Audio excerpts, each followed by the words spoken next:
37 cents. That is what the hydrating active in a typical $180 Korean branded premium moisturizer costs at the OEM lab level.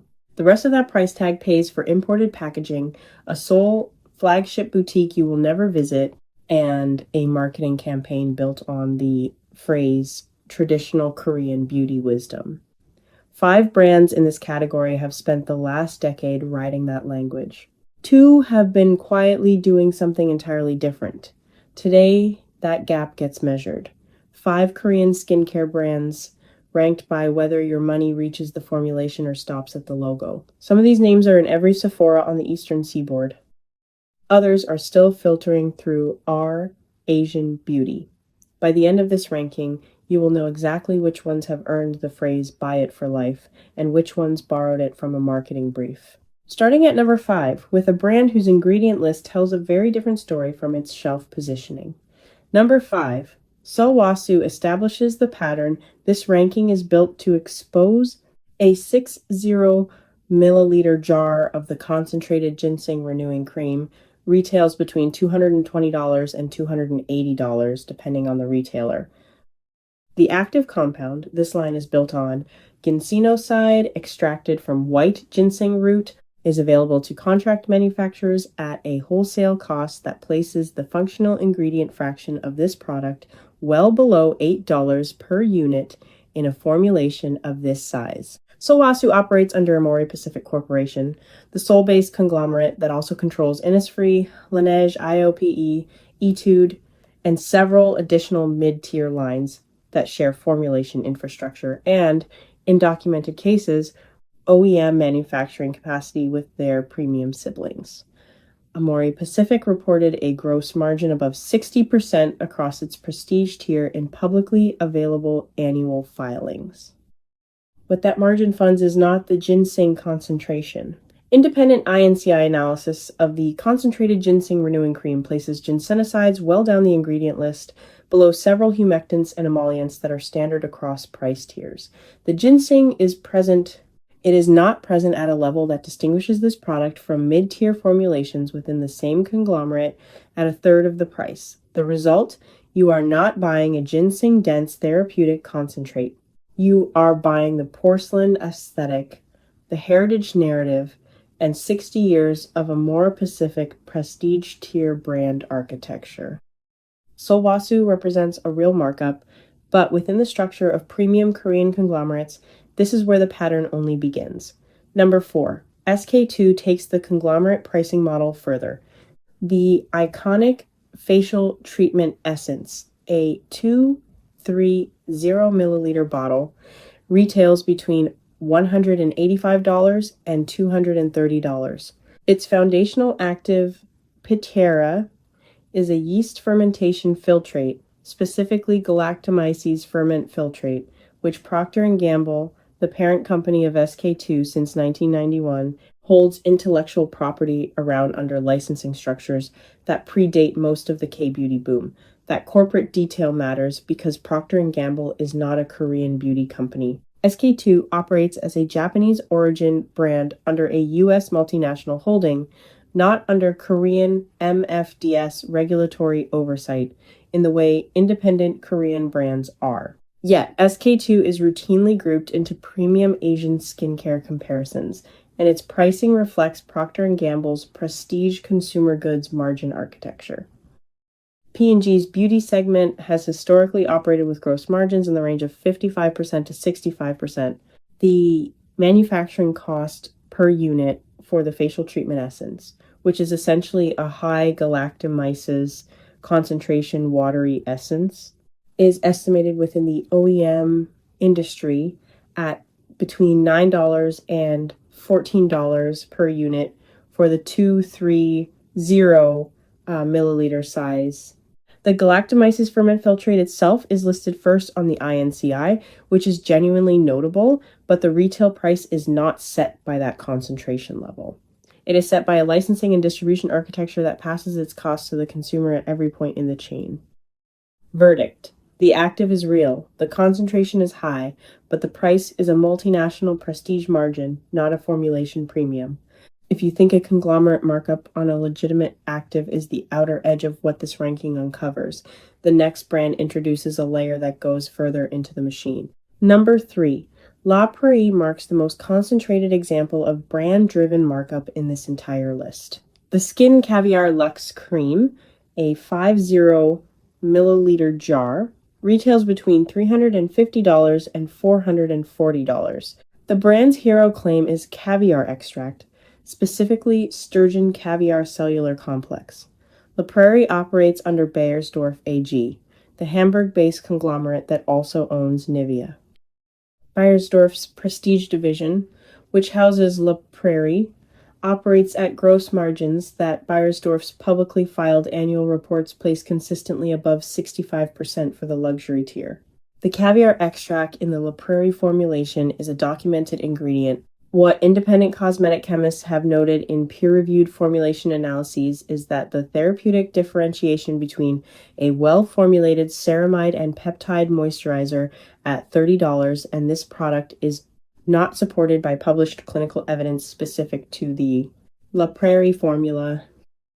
La Prairie has published no independently peer-reviewed clinical trial comparing its Skin Caviar line against a control moisturizer to demonstrate measurable dermal outcomes at statistically significant levels. The product relies on ingredient Prestige, a caviar ingredient that carries cultural luxury signaling, and Beiersdorf's investment in La Prairie's positioning as the highest-tier cosmetic brand in travel retail globally. Marketing spend for La Prairie is estimated by industry analysts at between 30% and 35% of revenue, a figure that measurably exceeds the formulation cost of the product itself. For the consumer, the premium is paid for caviar symbolism and conglomerate prestige infrastructure, not for a formulation that outperforms what the next 3 brands on this list deliver at a fraction of the price. Before we move to the second half of this ranking, you need 4 tests. 4 things you can check before you open your wallet to separate a Korean skincare formula that actually delivers from one that charges for the concept of delivery. First, read the INCI and find the active. A vitamin C product that earns its price should declare L-ascorbic acid at a minimum of 10% by published formulation. If the label says with vitamin C or lists ascorbic acid below the 10th ingredient position without a published concentration, it is present at trace level. The function is marketing, not therapeutic. Second, for sunscreens and UV protective products, apply a small amount to the inside of your wrist and look at the film at 3 minutes. Modern Korean UV filters, Tinosorb S, Uvinol A+, Mexerol SX, absorb visually without leaving a visible white cast on midtones. Formulas still built on inorganic zinc-dominant or avobenzone-dominant chemistry typically leave a heavier, less transparent film. That difference is not cosmetic preference. It reflects a gap of approximately 8 to 10 years in filter technology between US-approved actives and filters approved under Korean MFDS and EU Annex 6. Third, search the brand's website for the full INCI with published active concentrations. Korean brands with serious formulation investment publish this. Brands charging for brand architecture rather than formula architecture typically do not. If you cannot find the concentration of the active the brand is named after, you have your answer. Fourth, the 8-week test. Functional actives at therapeutic concentrations, niacinamide at 10%, L-ascorbic acid at 15%, a retinol at 0.5% or above, produce visible textural and tonal change between weeks 8 and 12 with consistent application. If a product at $200 shows no measurable change in skin texture, barrier feel, or tone evenness after 12 weeks, it is a moisturizer with aspirational positioning. Every formula on this channel passes through these same 4 tests. No partnerships with Sephora, no deals with Ulta. If that is the kind of analysis you wish someone gave you before your last $200 cream, you already know what to do. Number 2, Pyeongkang Yule brings transparency to a category where opacity has become the business model. The Essence Toner retails between $18 and $22 for 200 milliliters, making it one of the lowest price per milliliter products in this entire ranking at the functional essence tier. Pyunkang Yule operates as an independent brand founded by Korean Oriental Medicine Clinic, Pyunkang Oriental Medicine Hospital in Seoul, and its formulation philosophy is clinically documented in a way that stands out against every brand covered above. The Essence Toner lists Astragalus membranaceus root extract as its first INSI ingredient, a verified functional humectant with published clinical evidence for barrier support in peer-reviewed dermatology literature. The brand publishes its full INCI with concentration disclosures in compliance with Korean MFDS standards, which require more transparent labeling than US FDA OTC cosmetic regulations. The product contains no fragrance, no colorant, and no ingredient with an EWG Skin Deep score above 2, according to EWG's Skin Deep database. Independent cosmetic chemist analysis places the manufacturing cost of this formulation between $2.50 and $4 per unit for the 200 milliliter size, yielding a markup that is high in percentage terms but reflects standard direct-to-consumer margins for an independent Korean brand operating primarily through online retail without a U.S. prestige distribution agreement. The model here eliminates the Sephora wholesale layer, the conglomerate prestige margin, and the marketing apparatus. What remains is a clinically informed formulation at a price that reflects manufacturing and independent brand operating costs. Here, the active ingredient concentration is in honest alignment with what the price point can actually sustain. Number 1, Beauty of Joseon delivers a level of formulation transparency that stands alone at the intersection of price, clinical backing, and filter technology in this ranking. The Relief Sun Rice and Probiotics SPF 50 plus PA retails between $11 and $15 for 50 milliliters.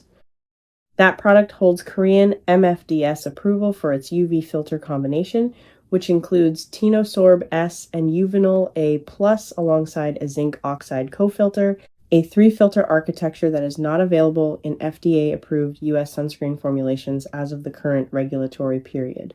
Because neither Tinosorb S nor Uvinol A plus has cleared the FDA's pending drug monograph, a review that has been open since 2019. Beauty of Joseon is a Seoul-based independent brand that does not operate under a multinational conglomerate holding. Its manufacturing is conducted through verified Korean contract labs under MFDS oversight, with full INCI disclosure published on the brand's official product pages. The probiotic ferment, filtrate, and rice bran extract that function as skin-soothing secondary actives in the Relief Sun formula are present at concentrations consistent with published studies on barrier function support in acne-prone and sensitive skin populations, according to published formulation analysis circulating in the cosmetic chemistry community and referenced in our Asian Beauty Technical Threads. The EWG score for the core active UV filter ingredients in this formula is lower than comparable U.S. mineral sunscreens with the same SPF rating, according to EWG's Skin Deep database, at $13. This product delivers a multi-filter UV protection architecture that Neutrogena, Banana Boat, and Coppertone do not offer under U.S. regulatory approval at any price point. The gap is not brand prestige. It is a regulatory lag that American consumers are paying for in sun protection access. Verdict: the rarest outcome in this category: price, formulation, transparency, and technical performance in actual alignment. Across the 5 brands analyzed, one pattern stands out without exception. The highest prices in Korean and Korean-adjacent skincare are not set by the laboratory. They are set by the holding company, the distribution agreement, the retail partner margin, and the cultural narrative built around an active ingredient whose concentration in the final formula is rarely disclosed. The brands that survive this ranking's 4 tests are, without coincidence, the ones that either lack the conglomerate infrastructure to inflate margins or have chosen not to use it. In an industry where the word traditional functions as a price multiplier and the phrase Korean beauty innovation is now owned by the same multinationals that own everything else, knowing what sits behind a price is not optional. It is the difference between buying skincare and buying a story about skincare. In an industry built on the hype of heritage and the language of science, what protects your skin and your wallet is the same thing. Knowing exactly what you are paying for and demanding that the label prove it.